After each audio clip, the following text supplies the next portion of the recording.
Hello everyone and welcome back to Arctic Retro and another mail and donations video. This time it's April 2022. And in this video I have a various selection of items that I got since the last time, and among other things a Commodore 64G, a floppy disk drive, and some of the regular China small packages of course, and one great donation, a special Amstrad machine.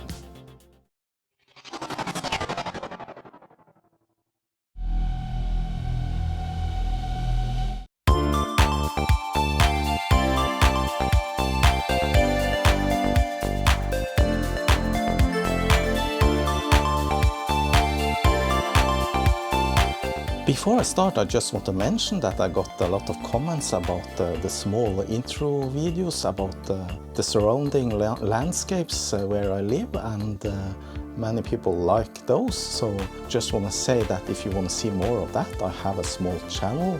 It's called Tommy Ovesen, and I'll link to it. And there you can find lots of more of those types of videos that I film using my drones, and also some dash cam videos while driving around the area. So take a look at that. Alright, enough with the talking, let's get straight on to opening some packages. The first package this time is something that came from England, from Mario Gianota. On the customs note here it says vintage computer gift. All right, exciting.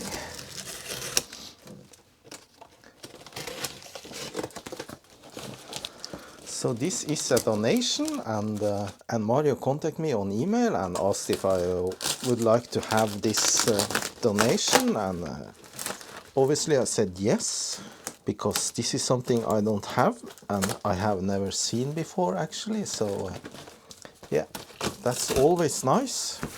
Let's get this box out of the way. So that's it. It's a Amstrad notepad computer NC100. Alright, so this looks really interesting. A small computer with a small LCD display, up to 1 megabyte of PCMCIA 2.0 memory card, and in a good condition box. Let's take a look at the back. Word processing, address book, calendar, diary, alarm, calculator, and there's a couple of ports here, probably for serial and printer. Yeah, serial printers, Centronics parallel interface with 48,000 word spell checker, and it has 64 kilobytes of memory. 117.49, and it says Tandy on the label. Interesting. I took it out of the box, and here's a UK power supply with these 3 plugs. We don't have that in Norway. We use simpler plugs with only 2 prongs, but yeah, let's see on this. It says Amstrad, and it's 6 volts output. So I definitely have something I can use instead of this. Just a regular barrel plug connector. And it is in a nice leather case, and it's in good condition, not torn or anything. Seems to be real leather. Ah, there you go. So this looks nice, looks to be in good condition, although the case is a little bit loose. Maybe it just clipped in, and yeah, during shipping it came loose. I don't see anything that's broken, only that it's a little bit open on the side. And you can recognize the colorful keys that some Amstrad keyboards had back in the day. The backside, it can actually run on 4 AA cells, lithium battery CR2032. That's that. So yeah, there's some battery possibilities on this, and this is probably for expansions. No, that's the battery compartment. Luckily it is empty, so no leaked batteries there. And what's this then? with a red dot. Oh, there's a chip. So probably some ROM. It says, yeah, I can zoom in. Let's see. It says Amstrad NC100 version 1.06 English. So that is probably an EEPROM with the dictionary that's used. Let's check this battery compartment here. Yeah, and there is a battery inside, so I'm gonna remove that and measure it.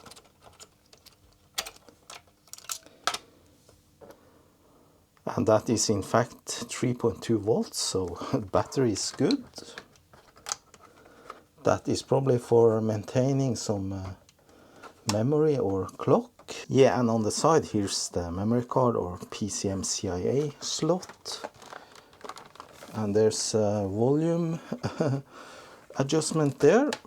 So I got a 5 volts power supply. Let's check that out. He actually told me he couldn't get it to work, but he didn't have the time or knowledge how to fix it. So yeah, doesn't seem to power on. Maybe I should try the batteries then. Found some random batteries, so I hope these are okay. I was actually hoping that it is just something simple, that the power supply was broken, but we'll see now. Alright, well, there's something. Lithium battery is low. Please switch off and replace battery. Okay, that's the small cell battery. Oh, that adjustment on the side, it's not for volume, it's for the contrast. I could just see it just before it turned off. Yeah, so at least it is powering on with the batteries, but yeah, I need to find a new coin cell battery. Got some new here. Let's see. It was reading 3.2 volts, but might be a little bit low after all. Gonna clean a little bit down there.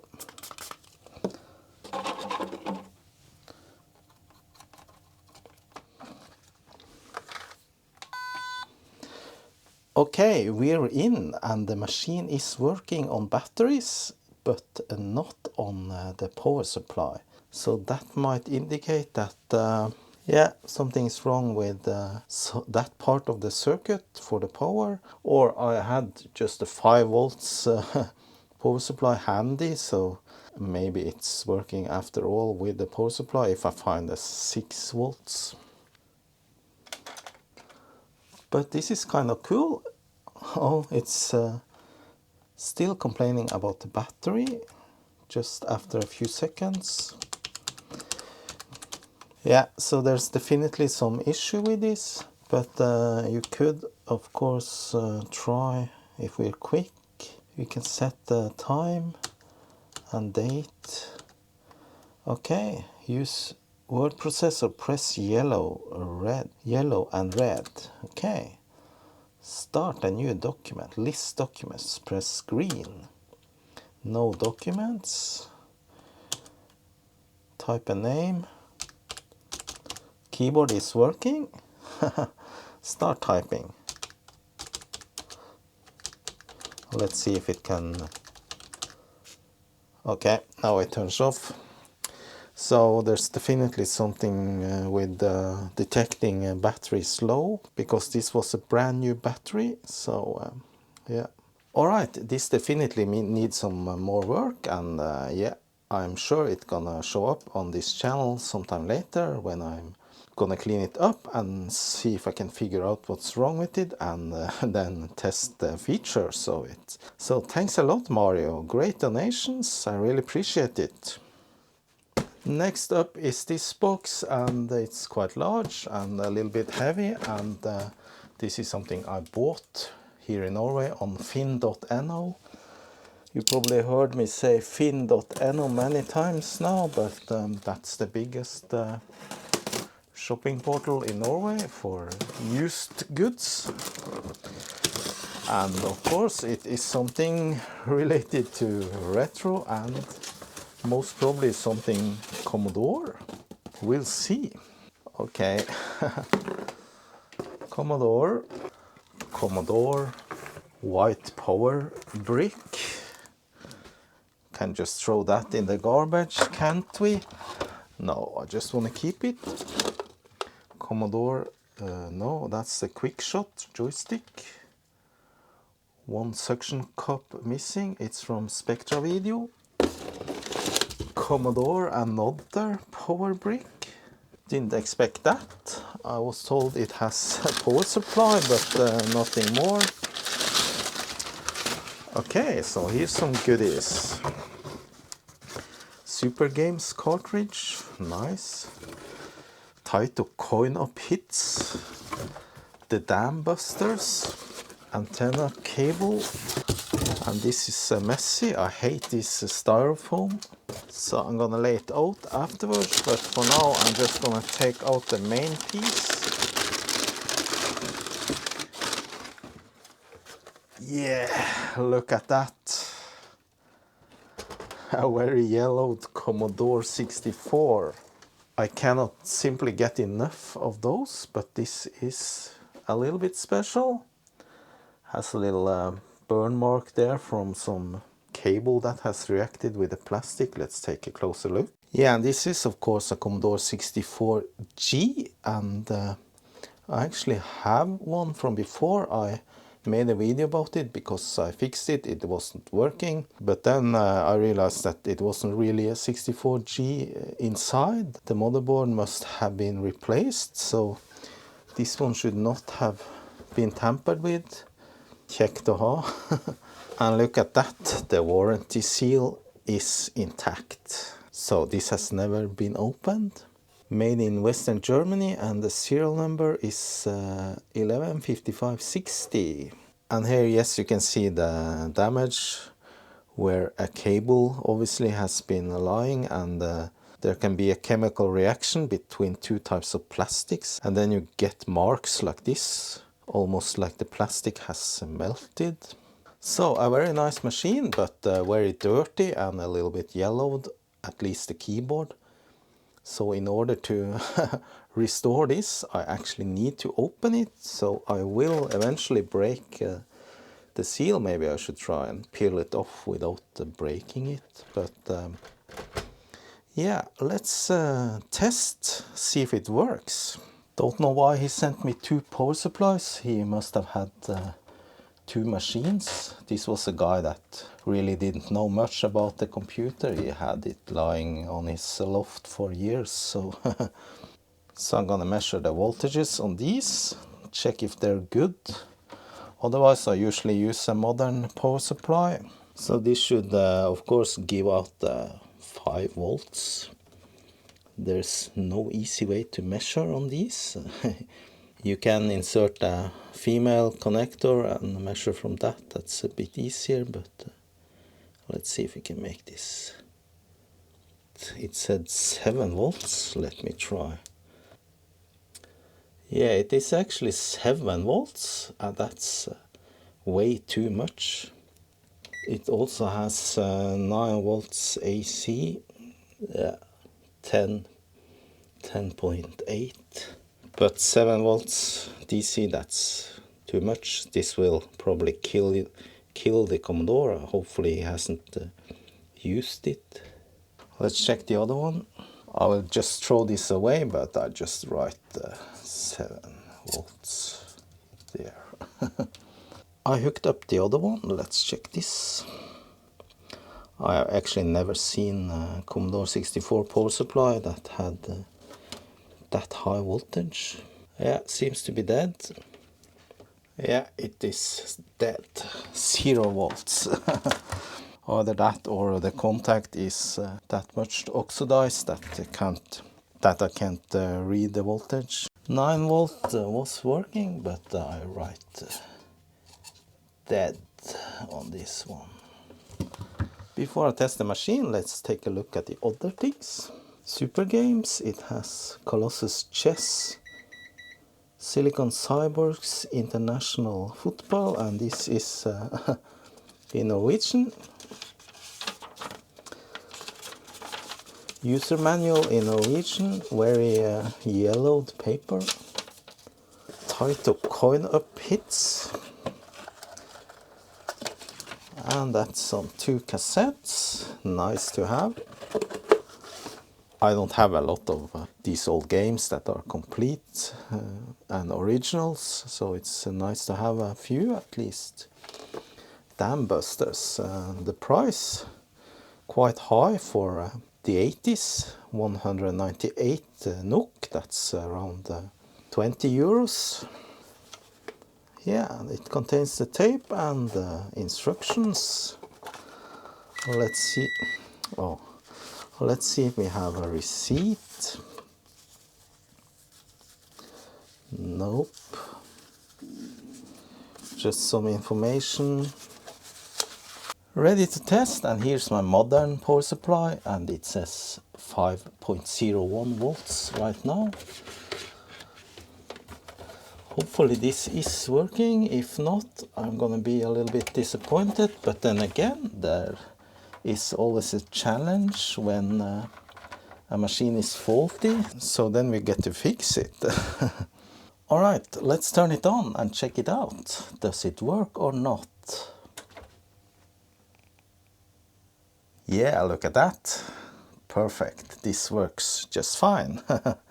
Nice. I'm gonna quickly run some diagnostics on it just to check that everything is okay. But first we can test this Super Games cartridge. They must be very super to have a dedicated super cartridge. Nope, that didn't work.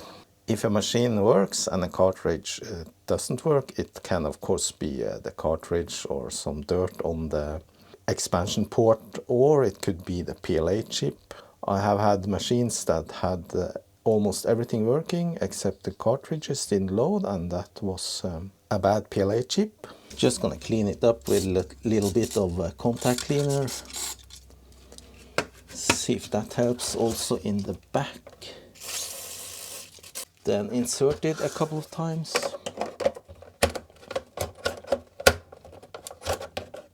Then wait a bit until it dries. Check again. Yeah, okay, sometimes it's just the simple things that's necessary. So there you are with the 3 games. So International Football C. Yeah, I'm okay. Okay, so this looks like a nice football game. I don't believe I ever played it back in the day. Football wasn't, or soccer wasn't my thing, but yeah, many others probably liked it. Okay, I'm not gonna test this anymore. Let's hook up the diagnostics cartridge and the harness. See how that goes. And the harness is these user port and cassette tape connections, and a loopback adapter for the serial, and also for the control ports, so we can check all those things and make sure everything is working. This diagnostics harness was made by Sven Petersen. I got it from him, and it is a replica of the original Commodore diagnostics. So now everything is connected. Let's check it out, see if it checks out on everything. Might be that some other ports also need a little bit of electronic cleaning. RAM test okay, PLA test okay.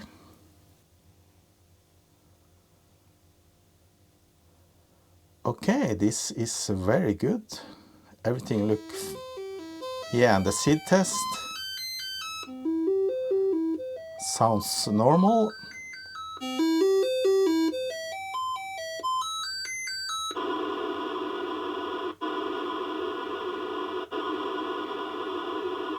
Very nice result. Excellent.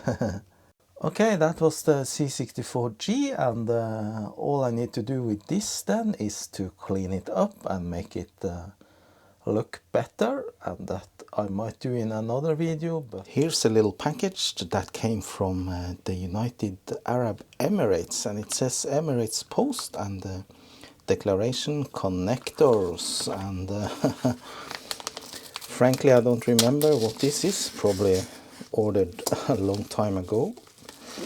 Let's check it out. Okay, yeah, let's see now. This is a mess. These are in fact connectors. Yeah, there you go.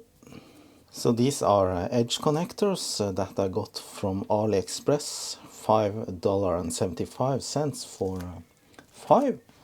And obviously these can be used to insert cards, for example like this.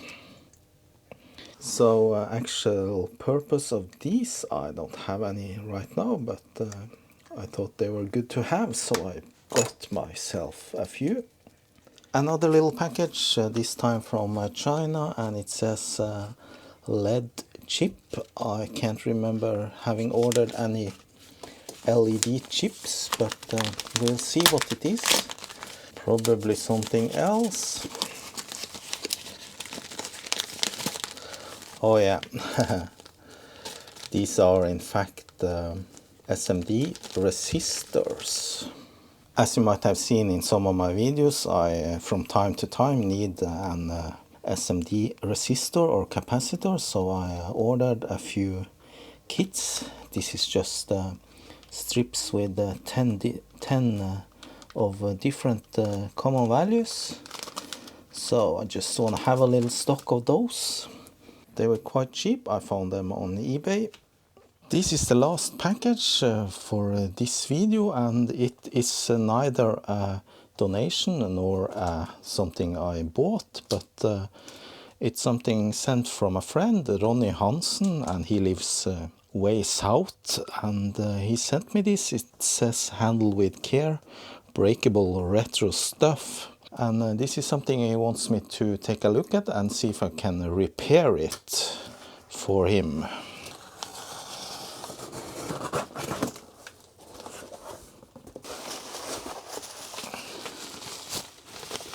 Lots of bubble plastic. Okay, it's a floppy disk drive, and it is a 1571.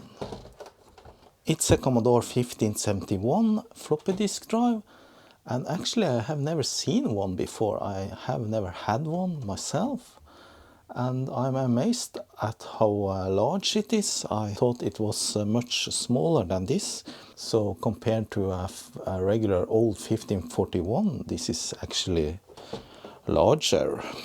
However, it doesn't work, and he wants me to fix it, so I'll give a go at that, but that will be in another video. This will then just be a little teaser for that, so we'll see. Alright, that was it for this month's mail and donations, and as you can see I have a few items to work with in future videos, and that is partly the goal with this mail and donations video, just to show you what's coming up in the future. So I just want to say thanks for watching, and I hope you'll subscribe to my channel and hit that like button. And special thanks to my patrons and other supporters. See you, bye bye.